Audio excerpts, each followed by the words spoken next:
Hello everybody and welcome to my final God of War verdict video where, as always, I will talk a little bit about the game that we just finished. I have a number of barely organized thoughts that I want to share. As always, I have a lot of good things to say about this game. I have a few minor issues, some of which are probably a little bit nitpicky, and some of them are kind of niche, probably, meaning I might be the only person who actually cares about that. But I mean, this is my video and my channel, so I will talk about what I want. But before I get to that, let's talk about just the general design and production quality of the game. And in that regard, there isn't really much to say because the game looks stunning and beautiful, obviously. It's a console port, but I didn't really notice any problems in that regard with glitches or frame drops or whatever. So the technical aspects of the game are pretty impeccable, I would say. The voice acting is top notch, the music is very fitting, but maybe a few assorted thoughts on the overall design of the game.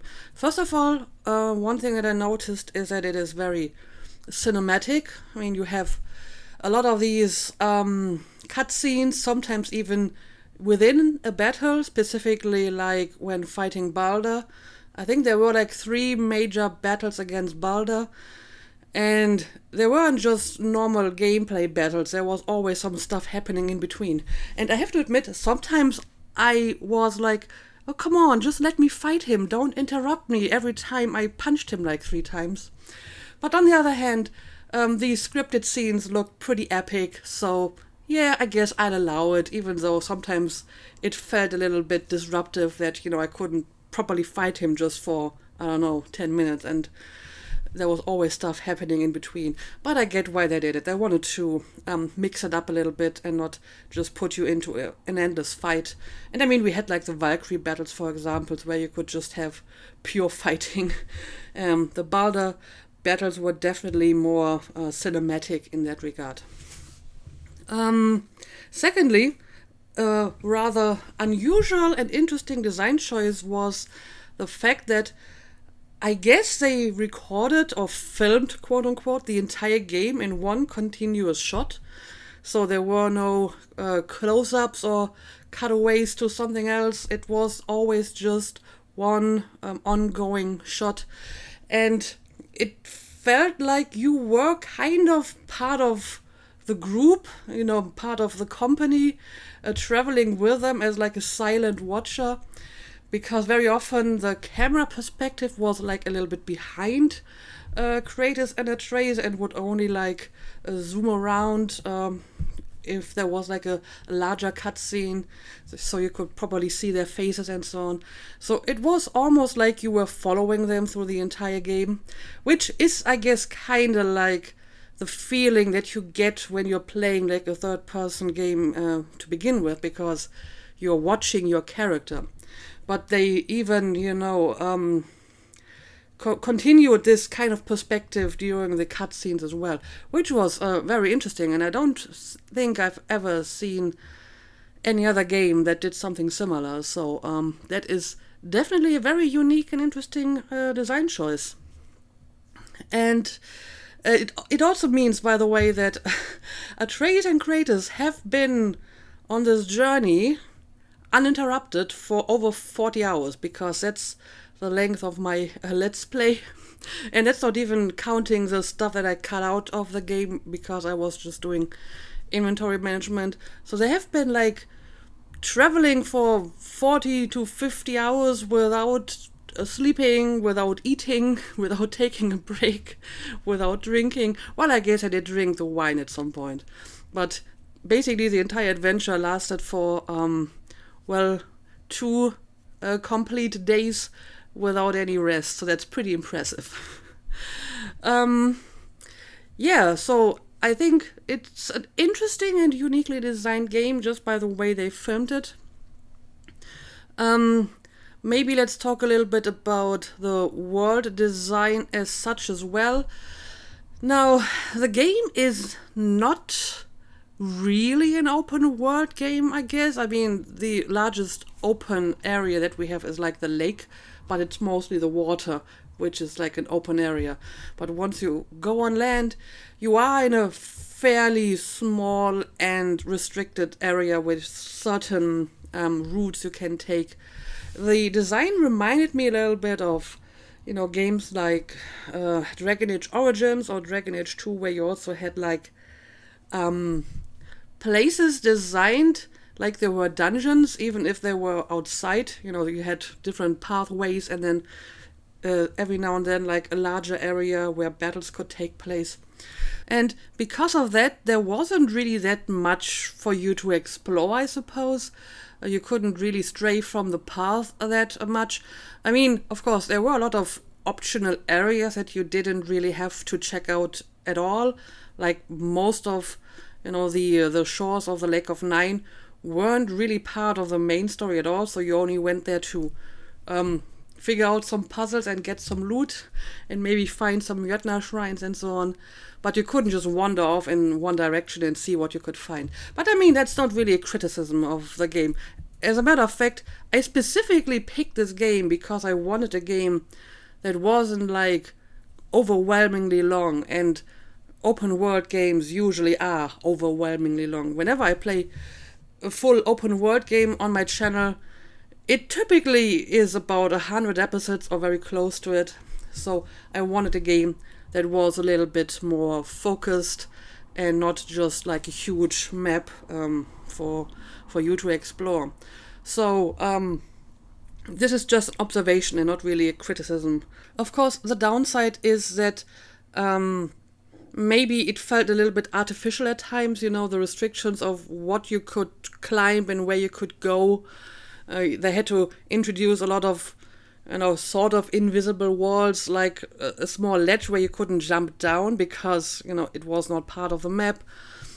It's kind of a similar thing that we also had in Horizon Zero Dawn, where you could only climb walls at very specific points with very specific markings.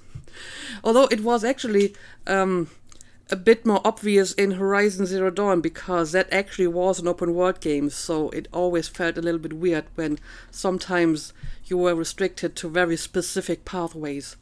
In this game you kind of got used to it because it was the way the game was designed to begin with. You couldn't just go off in any direction, but you had to stay on a very specific road. Another thing that I noticed is that the world was weirdly empty. I mean, empty of people, obviously.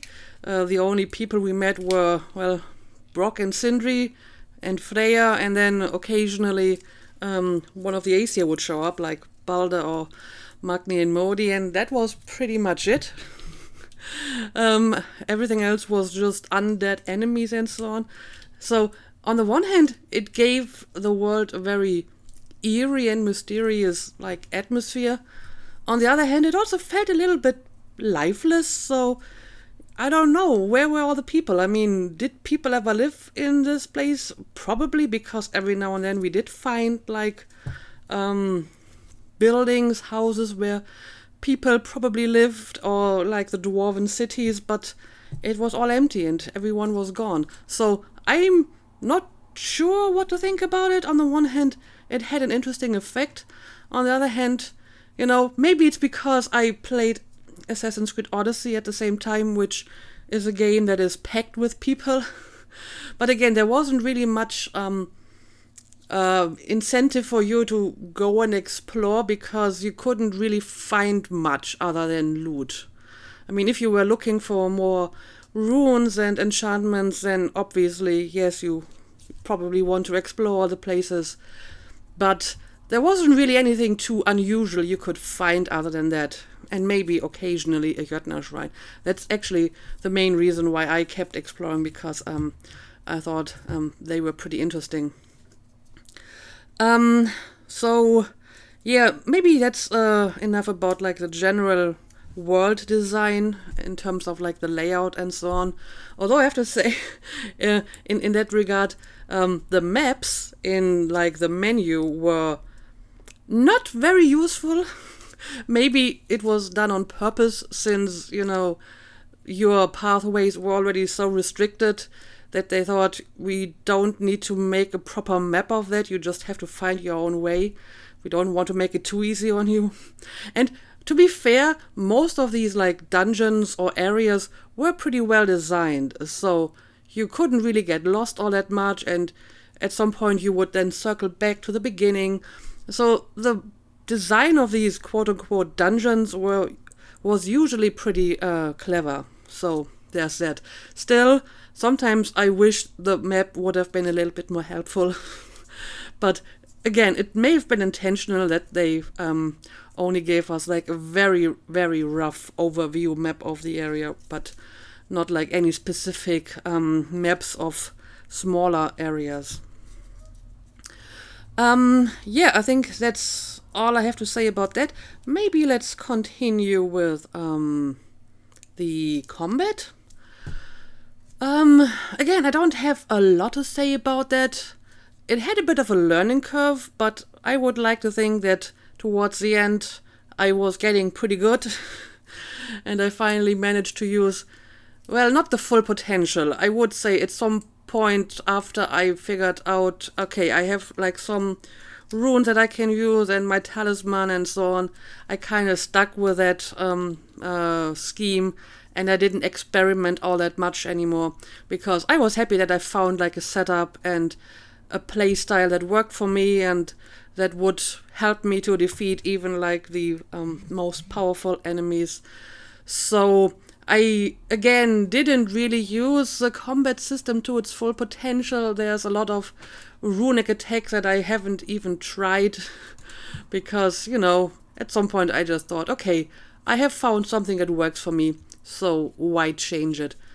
There weren't really any large problems with the combat, just a few minor nitpicky things again.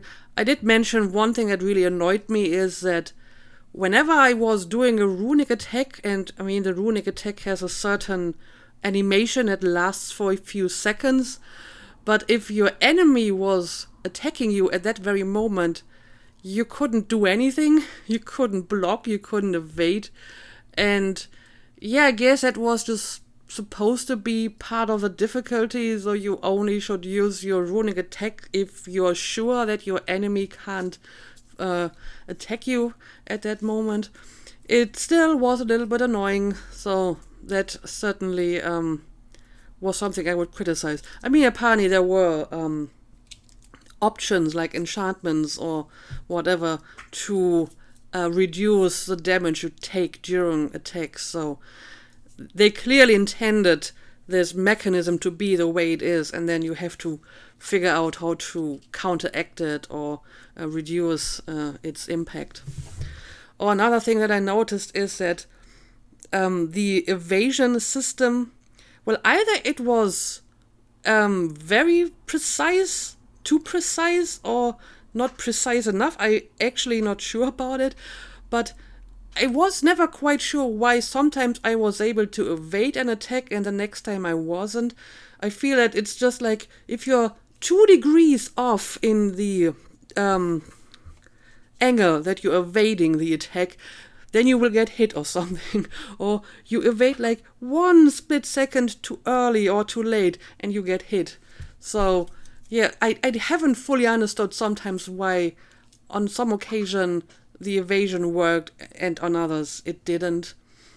But I mean, in the end I was still able to more or less master the combat system. So again, this would only be like a minor point of criticism.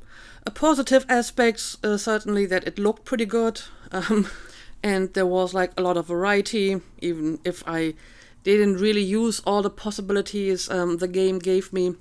I also have to say that I'm positively surprised about the way that Atreus was implemented into the combat system. I mean, usually if you have like a companion, especially like a non-adult companion who is fighting with you, it kind of feels like babysitting, but Atreus certainly was a partner that you didn't have to babysit during combat. It did help that he didn't take any damage, so he couldn't die or anything. And he was doing some stuff on his own, but you could also have him do stuff actively. And I mean, on very few occasions, he might get like grabbed by an enemy and then you had to free him. But that didn't really happen all that often. So he was not the annoyance that I was worried he would be when I noticed, oh, we're going to travel with a child. So this wasn't like Ashley of Resident Evil 4, I'm happy to report. One thing that I could have done without during battle, however, is Mimi's comments. I mean, at least Atreus's comments in battle were kind of helpful, although I have to admit at some point I kind of stopped listening to them because they were usually too late or not precise enough to actually do anything about it. Normally, like the visual indications that you could see during battle were more helpful about, finding out where the enemy is or what the enemy is going to do as an attack than listening to Atreus. But Mimi's comments were completely pointless. He was always just like, oh, you should do a tactical retreat, or you don't look so good. Yeah, no kidding, Sherlock. I mean, that was kind of unnecessary. But yeah, overall, I would say good combat system. It was difficult, but not crushingly difficult, although it sometimes had some weird difficulty spikes, like you were just wandering around and suddenly you were attacked by some enemies that were like 3 levels ahead of you. But overall, the combat system does get a thumbs up from me as well. I am trying to think if there's anything else in regards to like gameplay that I would like to mention. I mean, there's obviously the whole crafting system, which, I don't know, it was fine. I thought maybe a little bit too convoluted. Whenever I was trying to craft something, I first had to like make a save, then craft it, put all the enchantments inside it, and then I could kind of compare it to my previous gear, because otherwise you couldn't quite be sure if it's going to be better or not. So it was a little bit time consuming to properly equip Kratos, but overall I don't really have any large complaints about like the crafting and equipment system and so on. So yeah, let's just skip over to the next part. And yeah, I guess the next part would be to talk a little bit about the story of the game. And I would say the story is probably the strongest part of the game in general. First of all, it's a bit of an unusual story. It's not like the giant fantasy trope story of a battle against evil forces trying to stop the end of the world. Not yet anyway. I mean, maybe in the next game, now that Ragnarok is upon us. But this game was definitely a more personal, a more private story about a father and a son having problems, trying to overcome these problems. So a rather unusual topic, especially since it was like the focus of the game and not just like a little side aspect or side story. And I did enjoy that quite a bit. And I actually feel that the fact that I haven't played any of the previous games gave me very interesting angle in the way that I could experience this game, because in a way I was in a similar situation as Atreus, as in I didn't really know much about Kratos. I mean, I did kind of know that he was a god, because, I mean, the game is literally called God of War, so I assumed that he's a god. But I didn't really know much about his past, and his silence and continued refusal to tell us anything about his past was just as frustrating to me as it was to Atreus. So while I may have missed certain connections or Easter eggs or other, allusions to previous games, it gave me different perspective that was probably similar to the one that Atreus had. So I think that was pretty interesting. And I would say that apart from that, the story was kind of basic. I mean, the premise was, okay, we need to get to that peak and spread the ashes. And then the entire story was just a number of setbacks. So whenever you thought you reached the peak or you were close to it, something bad happened and you had to do something else again. So it was quite the Odyssey in its most literal sense, where you only wanted to get from place A to place B, and then suddenly all that other stuff happened that kept you from your destination. But I also think the story didn't need to be any more complex than that, because, like I said, the focus was the relationship between Kratos and Atreus and their personal character development and growth, and not so much the story as such. So it makes sense that they kept the story very basic and very simple, so they could focus on like the main theme. Obviously, in addition to that, we also had like the whole Aesir, Balder, Freya story arc. Now, the Balder Freya story obviously was added as like sort of a mirror to the Kratos Atreus relationship. I mean, the game was not exactly subtle about the parallels here. As a matter of fact, the game usually wasn't very subtle at all. I did mention on like 2 occasions that it was a bit weird how Atreus in particular kept explaining to us the deeper meaning and symbolism of certain things we just did. I honestly didn't feel it was necessary to be that obvious. I feel the game did make the point without having to tell us that we just managed to open the gates to Jotunheim because we were united and working together. Yeah, we get it. That was kind of the point of this whole Cheers Unity message and so on. So, yeah, not very subtle, the game. They seem to be very worried that we don't get the message, so they just spelled them out for us.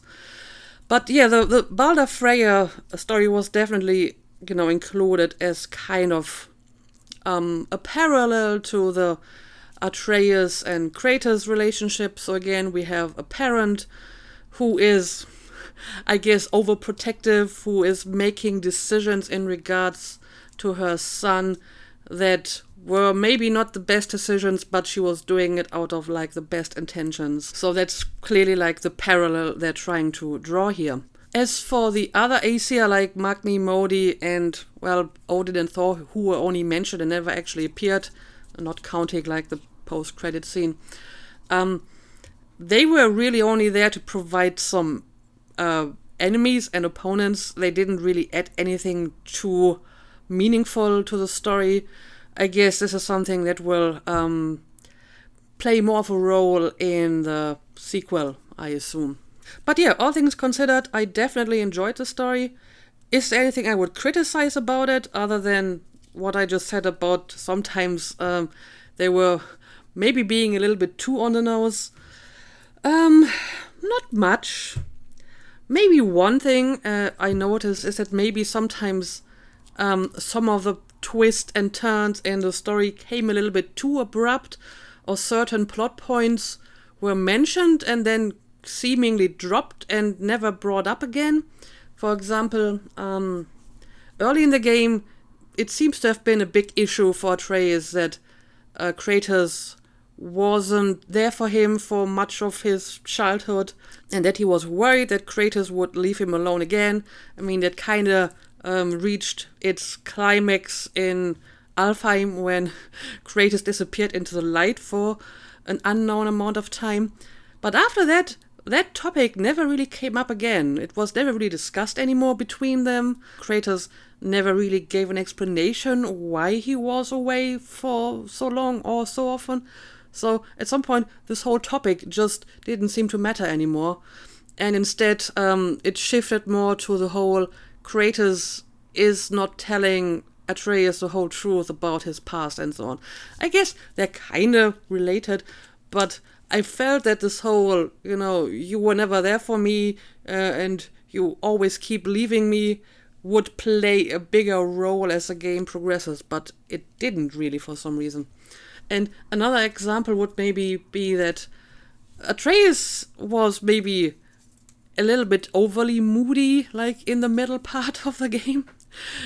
After he learned about the truth about his godhood, at first it seemed like he was taking it pretty well, and they even had this nice little scene in Tyr's vault where they were talking about how they needed to be better and so on.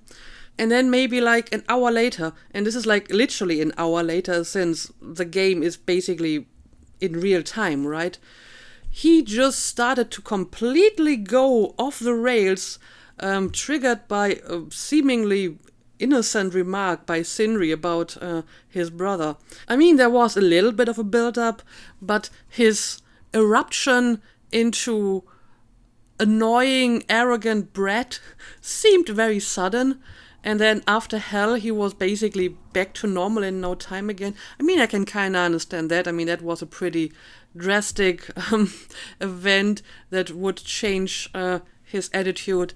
But still, the back and forth with Atreus seemed maybe a little bit too moody, even for like a teenager or whatever. I mean, I did say he was basically speed running puberty now or something. It was very drastic.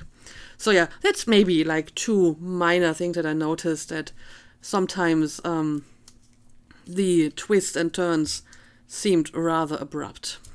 But like I said, overall, I think the story was definitely the strongest part of the game. I really enjoyed this one a lot. As I mentioned in my verdict video of Assassin's Creed Odyssey, I have a soft spot for stories about family, so this was right up my alley.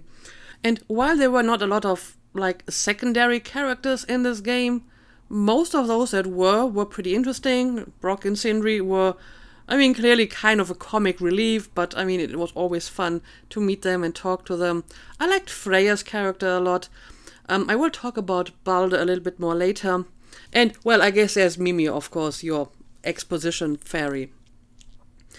But, yeah, I guess that's most of what I would like to say about the story. We had a few side quests in this game, not a lot, but like I said, I specifically picked this game because I wanted to have a game that wasn't like super long, and I felt that most of the side quests were decent. The Dwarven favors in particular I thought were pretty well done, so again, this just generally gets a thumbs up from me. And then finally, maybe I also want to talk a little bit about the use and integration and implementation of Norse mythology into the game, because obviously that is something that I was pretty interested in, since this is generally a topic that I'm interested in. And well, I mean, I'm not really going to discuss like the accuracy of Norse mythology in this game, because it was not very accurate, but it wasn't intended to be accurate. I mean, it's about a Greek god who isn't even like a real Greek god, as in one that actually exists in Greek mythology, wandering through a vaguely Norse mythology-inspired world. It's not supposed to be a history lesson or a mythology lesson, so it would be kind of unfair to hold it to that standards. Although I would argue that even within the framework of a fictional fantasy portrayal of mythology, you can have different levels of accuracy or, let's say, authenticity. So maybe on the one side of the spectrum you would have a game like Hellblade, for example, which I thought was pretty accurate within the boundaries of a fantasy game. I mean, it had like a very authentic atmosphere.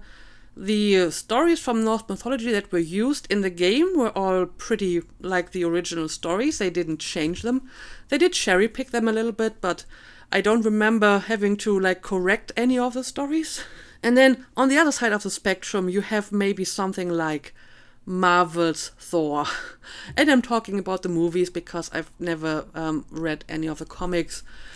And yeah, sure, I guess it's kind of inspired by Norse mythology. You have Thor and his hammer, and there's Loki and Odin and whatnot, but it's really only skin deep. It's its own story that's dressed up in a vaguely North-inspired costume.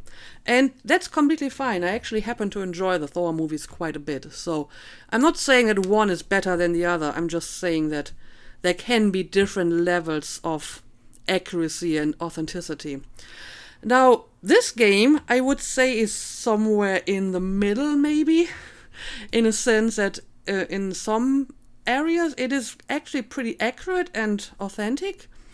And then there's parts where it just goes off the rails completely, which for me sometimes put this game in like a weird uncanny valley where it has this authentic and serious look and feel and atmosphere of, a game like Hellblade, but then sometimes is just, a little bit more Marvel-esque, like the realm travel stuff or the way they completely rewrite some of the stories. I don't even think this is necessarily a point of criticism. It's just something that took me off guard at times. And that's what I meant when I said that some of my issues with the game are kind of niche and that I'm probably the only person who actually cares about that. But let's talk a little bit about the Norse mythology elements in this game that I liked. As I mentioned, there are parts of the game that feel very authentic and includes a lot of details. So first of all, the game is not only using like proper runes, but also like actual Old Norse. That's something that even Hellblade didn't do. I mean, the rune stones in Hellblade were written in modern English just with runes.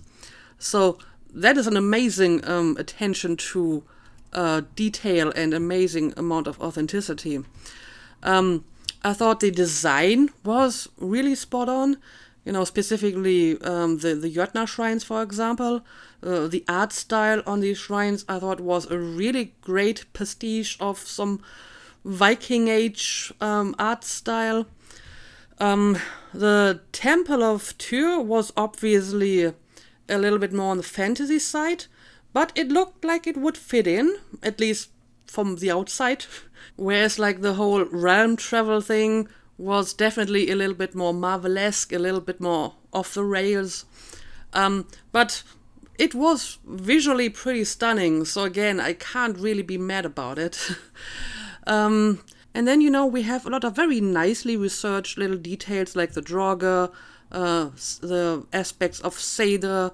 We have minor characters, or at least uncommon characters that are not typically used in pop culture, like Modsognir, for example, or, the stories of Fafnir and the other dwarf dragons. Again, having dwarves that are also dragons is usually not something you see in the typical fantasy stories that include dwarves, but it is something that is actually taken from Norse mythology. So again, there was a lot of very nice detail and unusual elements from Norse mythology that they implemented into the game. But I would say the best use of Norse mythology in the entire game was actually the story of Balder and Frigg, or Freya in this case, because not only did they manage to integrate this myth into the game without changing it too drastically, I mean, the basic elements were still all there, right? Balder had a dream, or I guess it was just some prophecy that he's going to die. His mother didn't want to accept that fate, so she did something to protect him, but in the end, it didn't work out because there was like a loophole and he died anyway. So the basic elements are still all there, but they managed to integrate it into the story of the game, and while doing so also put a very interesting twist on the story by saying, well, maybe being invulnerable is not actually a gift but a curse. I thought that was really clever. That was a really fresh look at this mythology without having to rewrite it completely. So I thought this was probably the best aspect in regards to the use of Norse mythology in this game. And it also gave Balder a little bit more character depth. I wouldn't say he was like a very complex character, but he had a motivation, he had a bit of a backstory, and you could at least kind of understand where he was coming from. So again, the whole Balder and Freya aspect I thought was really, really well done. I can't say the same for some of the other stories that they used in this game from Norse mythology, because I feel they were kind of working backwards in those cases. In case of the Balder story, I feel that, they read the story and then they thought, oh, look, this story has like a theme that would fit into our game. We can modify it a little bit, put a fresh twist on it, et voila, we have like a perfect implementation of a myth into our game. For some of the other stories, it was more like they had a premise and then they were looking for a myth that would fit the premise, and if they couldn't find one, which was apparently most of the time, they would just rewrite the myth until it fit their premise. So they kind of had a mold for their game, and then they had to brute force the mythology into this mold, whether it fit or not. So that was a lot less elegant compared to the Balder story. Maybe one example for that. We had that implication. I guess it wasn't even like an implication. It was pretty obvious that apparently Thor killed his mother. And yeah, I get it. It's supposed to be part of this whole theme of the game of, children killing their parents, which was included in various different ways. We also had like the raider who killed his father. So since they wanted to make this like a central theme of the game, I guess they looked at Norse mythology and then they couldn't find a good example of it, at least not in relation to the Aesir. I'm pretty sure there must be examples of patricide somewhere in the large corpus of Norse mythology, but I guess there is not a real specific example of an Aesir killing their father, so they just invented, the story and say, oh well, Thor killed his mother, there we go. I feel they could have done this differently. For example, why not take the story of Odin killing Ymir and modifying a little bit? I mean, yes, Ymir is not Odin's father, but he is his ancestor via his mother, Bestla. So I think with minor changes, they could have made this into an example that would fit their premise without having to just invent an example. Also, an interesting potential side effect of that would have been that they could have drawn some interesting parallels to Greek mythology, because the conflict between the Aesir and the Jotnar is maybe slightly reminiscent of the conflict between the Olympian gods and the Titans in Greek mythology. So Odin killing Ymir could be compared to Zeus. Well, Zeus didn't actually kill his father, but he did, remove him from power. And I think there may even be versions of that myth where he did kill him. I'm not sure how this is happening in, the previous games. I wouldn't be surprised if in this version of the story Zeus actually killed his father too, since, Kratos was talking about a cycle, which would indicate that maybe before he killed his father, Zeus did the same to his father. So, I don't know, they could have made some interesting comparisons maybe between Odin killing Ymir and Zeus potentially killing Kronos or whatnot. It would have been a little bit more elegant maybe. But yeah, in general, since they were working from a premise first and then had to change the mythology to fit their premise, some of the stories were barely recognizable anymore. Basically, if you would change the names of the characters, you wouldn't be able to tell anymore what the original story was. I mean, if, for example, you just look at the story of Skadi and her father Sjardi, Just give the people occurring in the story different names and change the golden apples to golden medals or whatever. And it's basically a completely different story. There's nothing left of the original story other than the fact that Siazi can turn into an eagle. So while the Freya and Balder story arc was executed pretty well, some of the additional stories that were a part of like the extended world building were, well, I mean, they weren't bad. They just didn't really have that much in common with the mythology anymore, which was a bit disappointing to me because that is something that I was looking forward to in particular. And finally, maybe another thing, fairly early in the game, I mentioned after listening to a number of Mimir stories that the world that Mimir is portraying in his story seems to be rather simplistic. You know, it's a very clear-cut good versus evil story, and the evil people are almost like comically evil, you know, specifically Thor and Odin.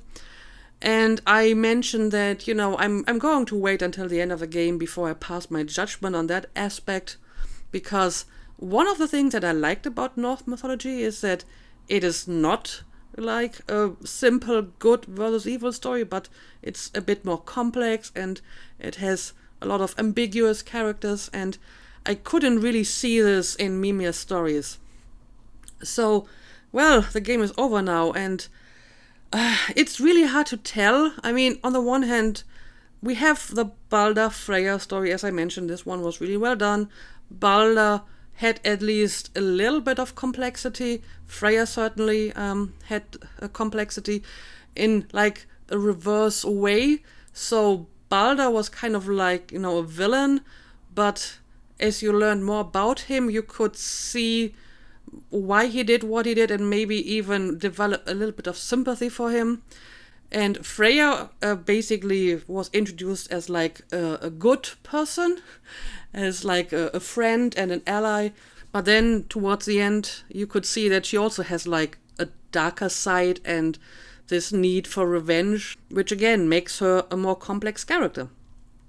But as for the extended world building, the main problem here is obviously that our main source for that is Mimir, and you might argue that Mimir is not an objective source, so we don't really know if all his stories about Thor and Odin are correct, or if he is maybe exaggerating things a little bit.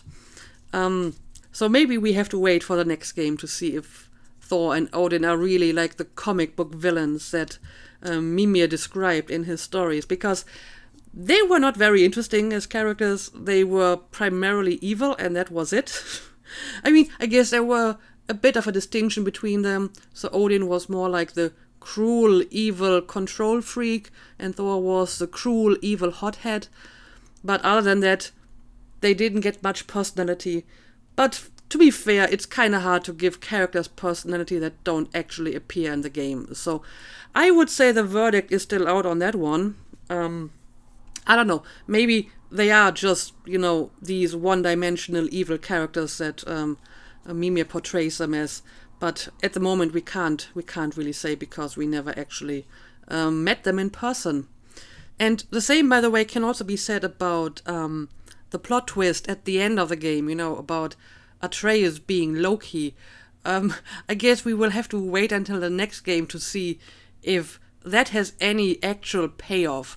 Because if you ask yourself if this twist actually added anything to this game, I would say not really, simply because Loki really only has a meaning to us because of his role in the real Norse mythology. But as we've seen, the real Norse mythology is not necessarily the same as it is in this game. And in this game, the name Loki doesn't seem to have any kind of deeper meaning. I mean, Atreus was just confused about this. Why would my mother give me that name? That's kind of a weird name. Loki was never mentioned. He doesn't seem to be part of any prophecy or whatever. So within this game, the name Loki doesn't really mean anything, because it's not an established figure or whatever. So again, we will have to see what they are going to do with this in the next game. Of course, whenever they introduce kind of a twist like this, an interesting question would be, did they actually bother to set it up? Because I always say, if you have a twist in your game, a surprise twist, it can't just come out of nowhere. You have to have some hints in the game that this is going to happen. Otherwise, it's just a twist for the sake of having a twist, and it doesn't really mean anything. So, did they set up this plot twist? I guess so, very, very vaguely. I guess this is actually a case where the game was kind of subtle. I mean, first of all, one thing that I remember in hindsight is that one of the first things that Atreus asked when he learned about his godhood was, "Can I turn into animals?" Which is like one of the prime skills that is attributed to the quote-unquote real Loki from real mythology. He is a shapeshifter. And then we have this rather weird piece of dialogue from Mimir, where he mentions that Jormungandr seems to recognize Atreus from somewhere. And as I've mentioned at some point in the game, in the original mythology, Jormungandr is actually an offspring of Loki, which wouldn't really make sense in this context because clearly Jormungandr is much, much older than Atreus. But then Mimi also mentioned that Jormungandr may have been sent back from the future to the past, so he might be older than Atreus but still be his offspring. So it's a bit complicated, but I guess it would work out. But again, the only reason why this would make sense to us is because it's part of the actual Norse mythology, you know, Loki being a shapeshifter, Jormungandr being an offspring of Loki. And we don't know yet how this would translate to the mythology of the game, which isn't necessarily the same as the real one. But I guess they may do something with this in the sequel and maybe clarify a little bit more why the name Loki is important. It doesn't really have any impact on this game as such. Compared to that, I feel the fact that his mother Laufey was a giant, now that makes more sense. You know, it explains why Atreus was drawn to Jotunheim the way he was, for example. So that was kind of a plot twist that gave some additional meaning to the story in hindsight. The Loki plot twist did not, because Loki has no real meaning in this game, as of yet anyway. But yeah, I guess that's really all I want to say about this aspect. Like I said, there were parts of the use of Norse mythology that I thought were really well done, and then there were some aspects that maybe were a little bit blunt and inelegant. But again, this is probably a very niche sort of criticism, and I doubt that a lot of people actually care about that. This is just like a personal pet peeve of mine, I think. Anyway, maybe let's draw a conclusion here. Despite the minor and rather specific issues that I mentioned in this video, I still think it's a really great game, and I understand why it got so much praise and why it was requested so often on my channel, and I'm definitely glad that I played it. So now the obvious question that many of you probably have is, will I be playing the sequel that is coming out soonish? I don't know the exact date, but it's like this year. And generally, yes, I would be interested in playing that. Of course, currently it's only going to be released for console, and I think you know my take on console gaming at this point. I don't really feel the need to get like a new console and recording equipment just for the few games that are console exclusive that I might want to play. So, you shouldn't expect any console exclusives on my channel in the near future. However, if this game is ever going to be released on PC, which hopefully it will be in a few years maybe, because there seems to be a trend to port more and more console games to PC, so I'm hopeful that this will happen for this game as well, then I will certainly be playing it as well. Anyway, I guess that's really all I have to say about this. Maybe a quick word on the upcoming schedule, just in case you haven't seen it on my channel page or my Twitter yet. So, as always, I will be taking one day off in between games, and that day is going to be. Let me have a quick look at it before I tell you some wrong dates here. So the day off is going to be the Monday, the 12th of September. And then on Wednesday, the 14th, the next playthrough will start, and it's going to be Vampire the Masquerade Bloodlines. So completely different topic and completely different game. But yeah, I hope you enjoyed this playthrough, and I hope you will return for the next one. Until then, as always, thank you for watching, and see you again next time.